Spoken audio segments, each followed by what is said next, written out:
তৃণমূলের শিশু কিশোরদের ক্রীড়া প্রতিভা বিকাশে চাঁদপুরে শুরু হয়েছে নতুন করে স্পোর্টস। রবিবার বিকেলে চাঁদপুর জেলা স্টেডিয়ামে এই কর্মসূচির উদ্বোধন করেন শিক্ষামন্ত্রী ডক্টর আনম এহসানুল হক মিলন। 12 থেকে 14 বছর বয়সীদের জন্য আয়োজিত এই উৎসবে ফুটবল, ক্রিকেট ও অ্যাথলেটিক্স সহ মোট 8টি ইভেন্ট থাকছে। অনুষ্ঠানে স্থানীয় সংসদ সদস্যরা ছাড়াও প্রশাসনের কর্মকর্তারা উপস্থিত ছিলেন। এদিকে আগামী 16 মে প্রধানমন্ত্রী তারেক রহমানের চাঁদপুর আগমন উপলক্ষে বর্ণাঢ্য প্রস্তুতি চলছে বলে জানিয়েছেন সংসদ সদস্য শেখ ফরিদ আহমেদ মানিক।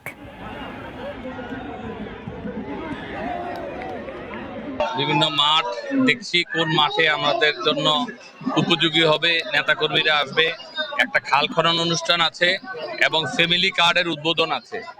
আপনাদের সকলের অবগতির জন্য জানাচ্ছি, রাজরাজেশ্বর ইউনিয়নের 6 নম্বর ওয়ার্ডের যারা বাসিন্দা আছে সেই বাসিন্দাদের জন্য ফ্যামিলি কার্ড উদ্বোধন করবেন উনি।